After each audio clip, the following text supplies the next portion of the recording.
Namaste and a very good evening to all of you. I welcome you to my channel, The Outlier. My name is Mithun. In today's video, I'll be talking about how to create a scatter plot using Power BI.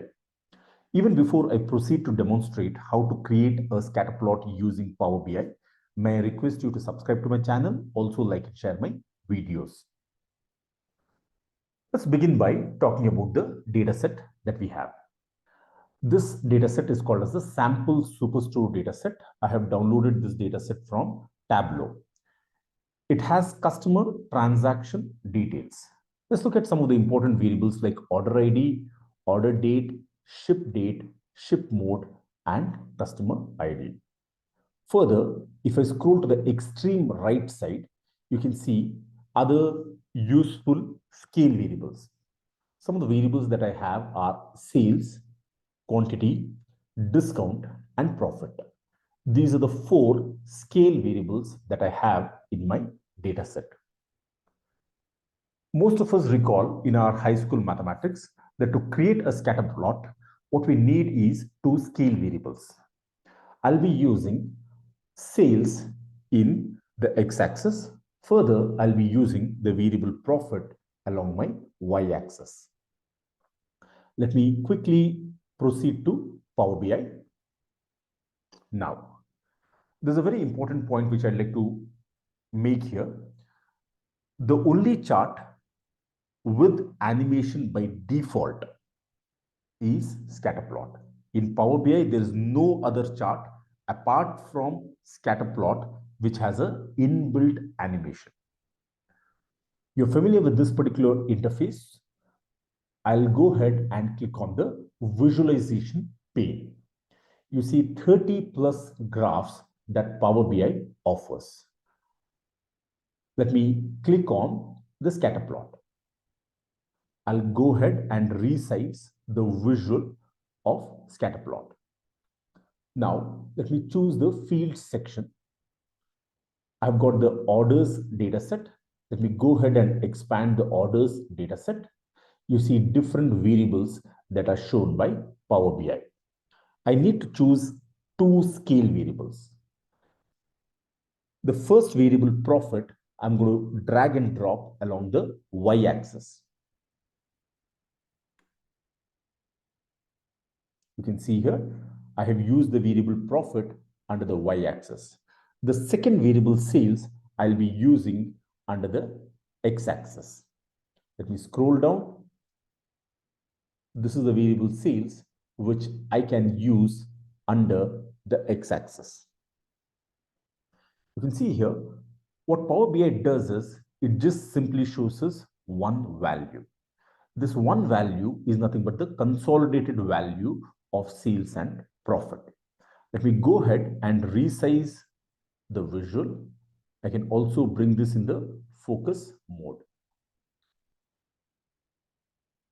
Now, if you want to dig further and use the variable subcategory so that you can show the distribution of profit and sales broken down by different subcategories, what you can do is under the value section, you can drag and drop the variable subcategory. So under the field section, let me scroll down. The last variable is subcategory, which I'll drag and drop under the values section.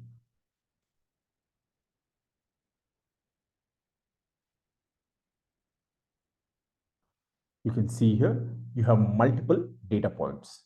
It becomes a bit difficult to interpret each and every data point unless you hover the mouse on each and every data point here. You can see here, this is the data point which corresponds to chairs.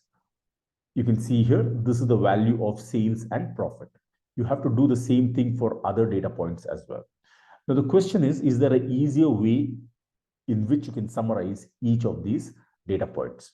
I'd like Power BI to display the subcategory name and the corresponding value of profit and sales. How do we do this?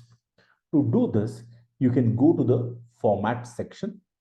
Under the format section, you can identify the option category label. Right now it's turned off. I'm going to go ahead and turn this on. The moment I turn this on, you can see here each and every data point and its label is displayed. Now, what is of prime interest here is copiers. Why is this very interesting? Because this is the subcategory which has the highest level of profit. Now, further, you also have accessories, which is the third position. And in the second position, you have phones, which has the highest profit. Interestingly, phones as well as chairs also has high value for sales. So this is how you can look at the distribution of profit versus sales broken down by subcategory. Now, there's one more interesting thing that I can do. That is, I like to look at the distribution of profit versus sales based on the quantity. Now, how do I do this?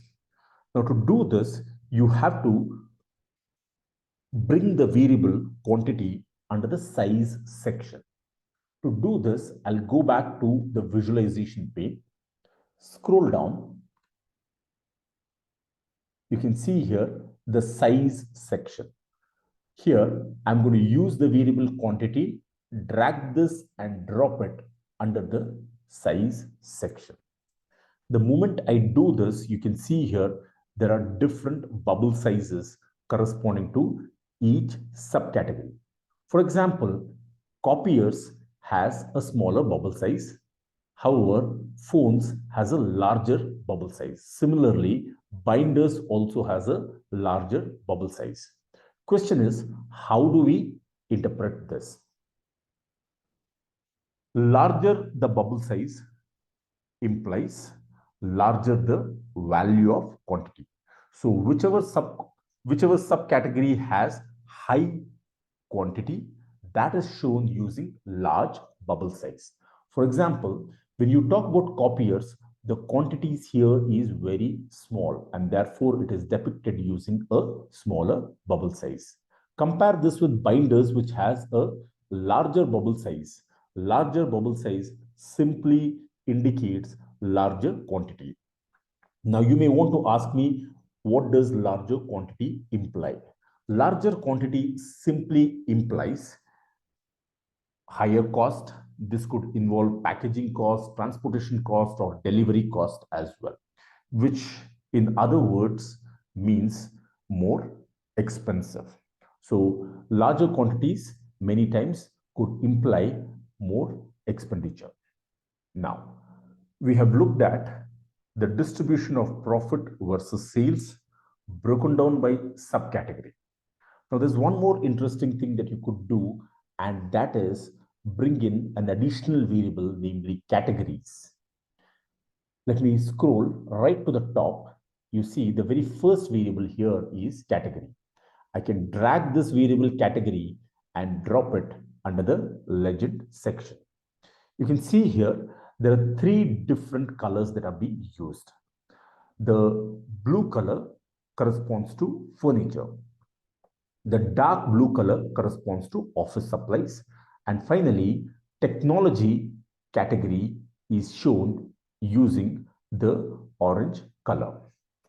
Now, one thing that you would like to do here is, let's say, select furniture. You can see only the furniture subcategory, only the furniture category is highlighted. The same thing applies for office supplies as well as technology. So depending on which category you choose, the corresponding subcategories under the technology category gets highlighted. For example, under the technology category, you see 4 different subcategories, namely copiers, accessories, machines, and profit. So under the technology category, the largest value of profit is for copiers. The smallest value of profit is for machines. Under the same technology category, if you want to look at the largest value of sales, that is for phones. So this is how you can compare the distribution of profit versus sales for different categories. So far, I've not spoken about animation. I've just spoken about how to create a scatter plot and go one step further by looking at the details based on the subcategory. You can further format it based on quantity. You can display the category labels and such things. That's what we've been able to do. Now, I'll be talking about how you can include animation in this particular visual. To include animation, you can scroll down. You have an option which is called as play access. Now, this option allows you to animate the graph. Now, you may ask me, which variable should I choose under the play access section? Typically, it helps if you have a date variable.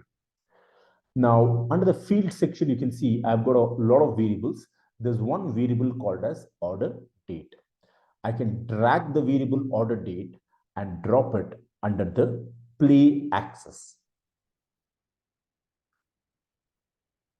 It may take some time to display.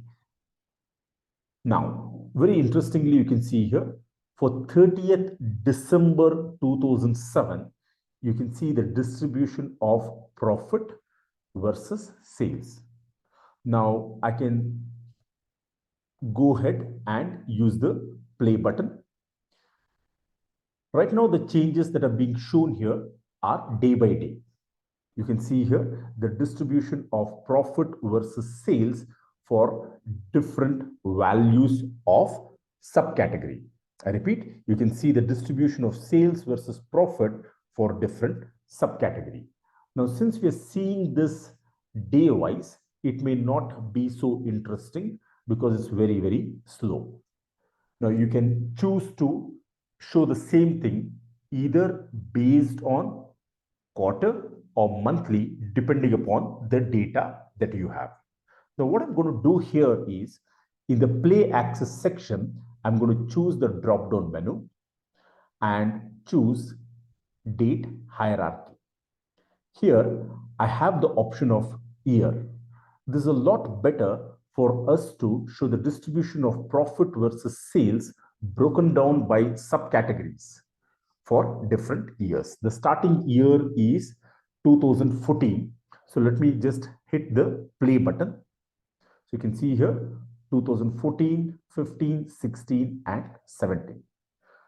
You can see here what is the distribution of profit versus sales for each of these 4 years.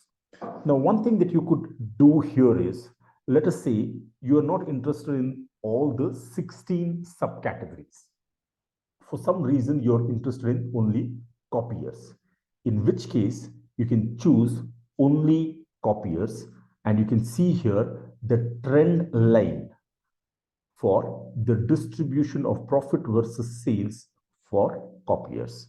I can just hit the play button here, and you can see here for each year how is the trend line moving for copiers alone.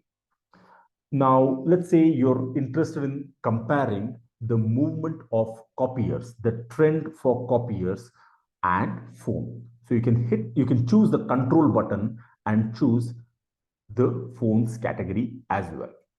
I can go ahead and hit the play button.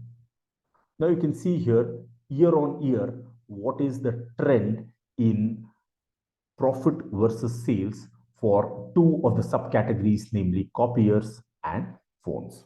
So this is how you can use animation in Power BI specifically for Scatterplot. With this, I have come to the end of today's video. In this video, we saw how to create a scatter plot. We also saw how to use animation.